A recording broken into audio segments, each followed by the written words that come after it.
Hello friends, welcome to edit market. I hope आज का दिन थोड़ा सा निराशाजनक गया होगा, फ्लैट गया होगा, कुछ खास देखने को नहीं मिला इतने बड़े गैप डाउन के बाद। और कहीं ना कहीं हम एक रेंज के अंदर ही ट्रेड करते रहे, जिसकी वजह से ट्रेड्स बहुत ही कम मिली, कुछ खास ट्रेड्स नहीं मिली और लिमिटेड ट्रेड्स ही देखने को मिले, और कुछ तो स्टॉप लॉस भी हिट होते हुए दिखे आज के दिन। तो कहने की मैं बात कर लेता हूँ कल के ट्रेडिंग सेशन की, कल के दिन बाजार में क्या मोमेंटम रह सकता है उसके बारे में बात करेंगे।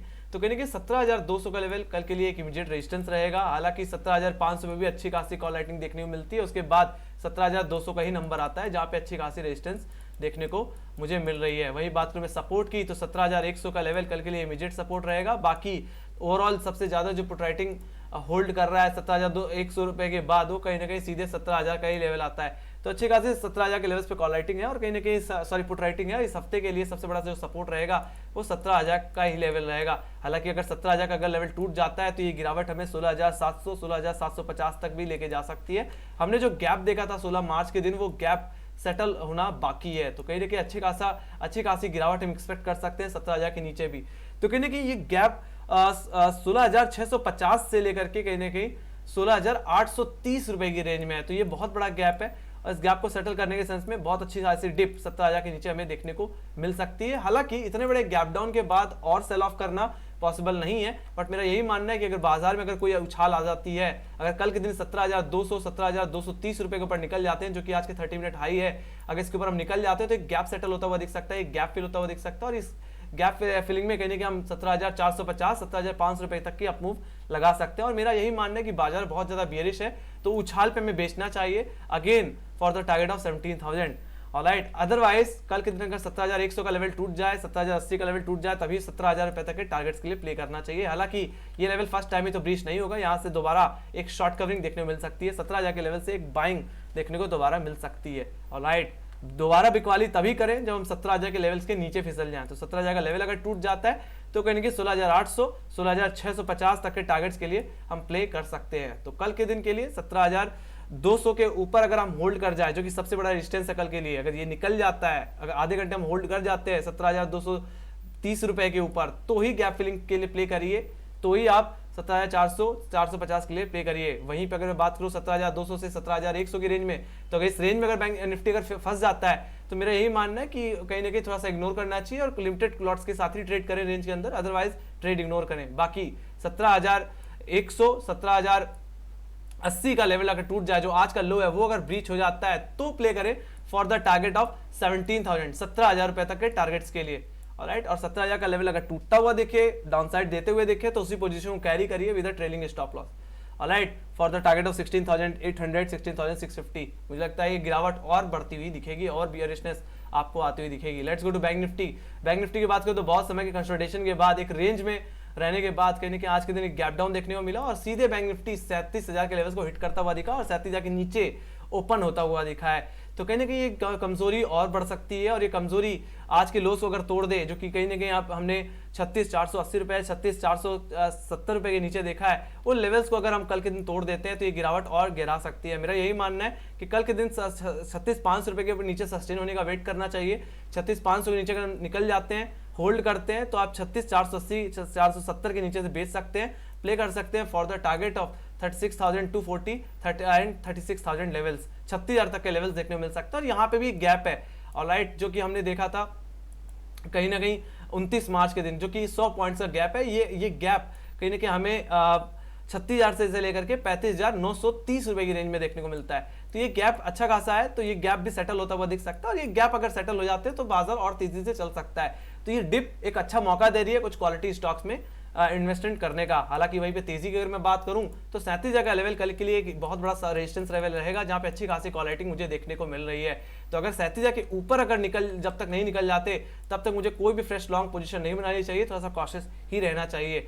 तो कहने की जितने भी कॉल राइटर्स कहने की 37,500 के लेवल्स पे थे, वो सारे के सारे आज के दिन शिफ्ट होते हुए दिखे टुवर्ड 37,000 लेवल्स। और कहने की जो 37,000 के लेवल से जो कॉल राइट पुट राइटर्स थे, वो सारे के सारे शिफ्ट होते हुए दिखे 36,500 के लेवल्स पे। तो कल के दिन के लिए 36,500 will be immediate support and 37,000 level will be your immediate resistance। तो अगर 37,000 के 50 के ऊपर अगर हम होल्ड कर जाते हैं आधे घंटे, तो प्ले करो for the target of 37,200 and second target will be your previous closing जो कि हमने देखी थी कहीं ना कहीं 37,430-440 रुपए के रेंज में, तो वो लेवल आपके लिए सेकंड टारगेट रहेगा। हालांकि इस रेंज के अंदर बहुत ज्यादा कॉशियसली प्ले करना है, कम छोटे लॉट्स के साथ ट्रेड करें, अदरवाइज अगर आप सेफ ट्रेडर हो तो रेंज के ब्रेक होने पे ही ट्रेड लीजिए। So let's go to option chain. तो यहाँ पे अगर मैं बात करूँ निफ्टी की ऑप्शन चेन की, तो जैसे मैंने पहले ही बताया कि कहीं ना कहीं जो कॉल राइटर्स हैं वो कहीं नीचे की तरफ शिफ्ट हो रहे हैं, तो कहीं ना कहीं 17,500 पे तो कॉल राइटिंग कर ही रहे थे, 17,400 पे तो हमें कॉल राइटिंग देखने को मिल ही रही थी, बट कहीं ना कहीं अब 17,200 के इमीडिएट लेवल्स पे भी कॉल राइटिंग देखने को मिल रही है। तो एक तरह से ऊपरी लेवल से बहुत ज्यादा प्रेशर माउंट होता हुआ जा रहा है।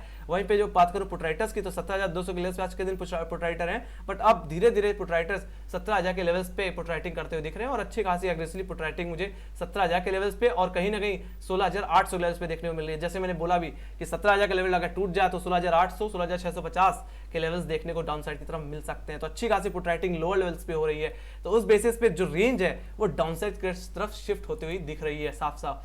वहीं बात करूं बैंक निफ्टी की, तो बैंक निफ्टी में जो पुट राइटर्स कहीं ना कहीं 37,500 के लेवल से बैठा करते थे, वो सीधे सीधे आज के दिन सीधे कहीं ना कहीं 36,500 की तरफ शिफ्ट होते हुए दिखे, और जो कॉल राइटर्स कहीं ना कहीं 38,000 के लेवल्स पे थे वो 37,500 पे आए और सीधे अब 37,000 के लेवल्स पे शिफ्ट हो गए। तो अब आप यहाँ पे भी समझ सकते हो कि रेंज अब डाउन साइड की तरफ शिफ्ट हो रही है। तो 37,000 के लेवल से अब 21,90,000 का बन चुका है, कल के लिए सबसे बड़ा रेजिस्टेंस होगा। अगर ये निकल जाता है तो ही मुझे लगता है तेजी करना चाहिए अपसाइड का गैप प्ले करने के लिए। वहीं पे अगर बात करें सपोर्ट की, तो 36,500 का लेवल ही अब एक इमीडिएट सपोर्ट रहेगा। हालांकि अगर 36,500 का लेवल अगर टूट जाता है तो कहीं ना कहीं आप देख सकते हो 36,500 के बाद जहां पे पुट राइटिंग देखने को मिल रही है वो सीधे 36,000 के लेवल्स पे ही देखने को मिल रही है, जहां पे इस समय 11.5 लाख कवाई देखने को मिल रहा है। हालांकि 37,000 के लेवल्स पे अभी भी पुट राइटर्स बैठे हैं, इसका मतलब यही है कि अगर हम कल के दिन 37,000 के ऊपर होल्ड कर जाए तो कहीं ना कहीं ये अच्छा खासा सपोर्ट दे सकते हैं 37,000 पे जो बैठे पुट राइटर्स है। बाकी कहीं ना कहीं जब तक 37,000 के ऊपर ना निकल जाए तब तक कोई भी एग्रेसिवली बाइंग नहीं करनी है। हालांकि 36,500 टूटेगा तो मुझे लगता है एक अच्छी बिकवाली देखने को मिल सकती है, तो उछाल पे बेचना है। अगर हमें 37,000 का लेवल अगर टूटता हुआ नहीं दिखता है तो 37,000 के लेवल से भी बेचा जा सकता है। Let's go to global indices. तो मैं बात करूं ग्लोबल इंडिसेस की, तो कहीं ना कहीं नैस्डैक में अच्छी खासी गिरावट आज के दिन दर्ज की गई है। कहीं ना कहीं कल की गिरावट के बाद तो कमी है, बट ठीक है, बट कहीं ना कहीं अगर 13,300 रुपए के नीचे अगर नैस्डैक फिसल जाता है तो 13,000 के लिए डिप लगा सकता है, और इसका रिफ्लेक्शन सीधे हमारे बाजार पे देखने को मिलेगा और प्रेशर माउंट होता दिखेगा। बाकी यूरोपियन बाजार आज के दिन थोड़ा सा फ्लैटली ट्रेड कर रहे हैं, कुछ खास मूवमेंट करते हुए नहीं दिख रहा है। वहीं बात करूं मैं एशियाई बाजार की, तो कहीं ना कहीं एशियाई बाजार में भी आज के दिन थोड़ी सी मूड माहौल खराब रहा।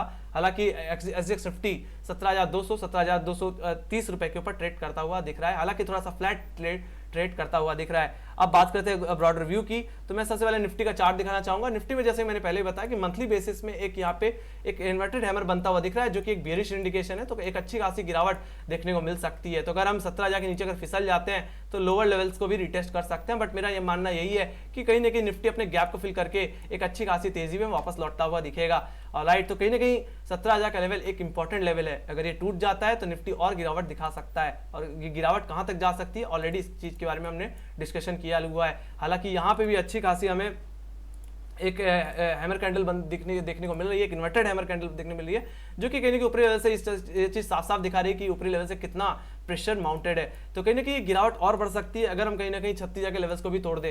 तो अगर 36,000 का लेवल अगर आने वाले समय में टूट जाता है तो गिरावट और बढ़ सकती है। तो 36,000 तक ही मैं एक्सपेक्ट कर रहा हूँ ये गिरावट। तो आई होप कहीं ना कहीं 36,000 के लेवल से बैंक निफ्टी दोबारा वापस लौटता हुआ दिखेगा तेजी की तरफ। तो कहीं ना कहीं मंथली बेसिस में जो कैंडल्स बन रही है उसमें साफ साफ प्रेशर देखा जा सकता है, ये दिखाने का यही मतलब था। Let's go to technical charts. तो कहीं ना कहीं हम टेक्निकल चार्ट्स पे चलते हैं। तो सबसे पहले मैं दिखाना चाहूंगा एसजीएक्स निफ्टी का चार्ट। तो एसजीएक्स निफ्टी में जो ट्रेंड लाइन है कहीं ना कहीं बार बार रिजेक्शन मुझे इस ट्रेंड लाइन से ही देखने को मिल रहा है। हालांकि मैं इसको 30 मिनट के चार्ट में लगा दूं तो और बेहतर तरीके से चार्ट को देखा जा सकता है। तो बार बार रिजेक्शन हम इस ट्रेंड लाइन से ही देख रहे हैं। हालांकि अगर एसजीएक्स निफ्टी अगर आज के दिन 17,250 17,300 रुपए के ऊपर निकल जाता है, हर्डल को निकाल देता है, तो हो सकता है 17,400 रुपए के लेवल्स भी हम देख पाए। ऑलराइट, तो ये जो हर्डल है वो 17,280 से लेकर के 17,340 रुपए की रेंज में आता है। अगर ये निकल जाता है, ट्रेंड लाइन ब्रीच हो जाती है, तो कल के दिन एक छोटा सा गैप अप देखा जा सकता है। वही बात करो डाउ जोन्स की, तो डाउ जोन्स भी कहीं ना कहीं बार बार अपने ट्रेंड लाइन से जूझता हुआ दिख रहा है। हालांकि 34,500 का लेवल इसके लिए एक इमीडिएट हर्डल है। तो अगर 34,500 का लेवल अगर निकाल दे तो जो प्रीवियस हाई जो हमने देखा कहीं ना कहीं 14 अप्रैल का, जो कि 34,700 रुपए का लेवल है, वो अगर निकल जाता है तो फिर एक अच्छी खासी तेजी देखी जा सकती है। तो यहाँ पे भी एक ट्रेंड लाइन है जिसपे बार बार रिजेक्शन इस समय डॉ जोन्स देता हुआ दिख रहा है। तो अच्छा खासा प्रेशर माउंटेड है, बट कहीं ना कहीं आज के दिन कल की फ्राइडे की गिरावट के बाद कहीं ना कहीं आज के दिन थोड़ी सी रिकवरी देखने को लोअर लेवल से मिल रही है। वहीं बात करूं मैं नैस्डैक की, तो नैस्डैक में भी कहीं ना कहीं लोअर लेवल से थोड़ी सी रिकवरी बनती हुई दिख रही है। और जैसे कि मैंने पहले ही बताया कि 13,300 रुपए का जो लेवल है वो एक इमीडिएट सपोर्ट है, और कहीं ना कहीं ये लो है हमारा 13 अप्रैल का। तो इन्हीं लेवल से अगर ये यहाँ से बाउंस ले लेता है तो ये तेजी कहीं के में 13,500 रुपए के लेवल्स तक लेके जा सकती है, जो कि हमारा हाई था 14 अप्रैल का। तो मैं यहाँ से थोड़ी सी रिकवरी आज के दिन शॉर्ट कवरिंग एक्सपेक्ट कर रहा हूँ इतनी बड़ी गिरावट के बाद।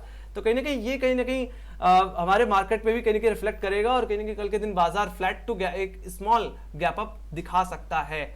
ऑलराइट, बट मैं कोई खास बड़ा गैप अप एक्सपेक्ट नहीं कर रहा, बट हाँ कहीं ना कहीं अगर पॉजिटिवली ओपनिंग होती है तो थोड़ी सी रिकवरी आ जाएगा और उछाल से दोबारा बाजार को बेचा जा सकता है। सो आई होप समझ में आ गया होगा। बाकी अगर 13,300 का लेवल टूट जाता है तो गिरावट सीधे 13,000 के लेवल तक ही लेके जाएगी। ऑलराइट, तो कहीं ना कहीं इस समय काफी हालत खराब है, और कहीं ना कहीं यूक्रेन और रशिया के बीच में जो वॉर चल रहा है वो कहीं ना कहीं और बाजार को प्रेशर में डालता हुआ दिख रहा है, और तेल में आई उबाल की वजह से कहीं ना कहीं बाजार प्रेशर में है। सो इसी के साथ thank you very much for watching. Make sure guys like subscribe जरूर दो देना, और टेलीग्राम चैनल लिंक ज्वाइन की तो लिंक डिस्क्रिप्शन बॉक्स में मार्केट से रिलेटेड जितनी न्यूज रहती हैं वहां पे मिलती रहती हैं। सो इसी के साथ bye bye guys, see next video.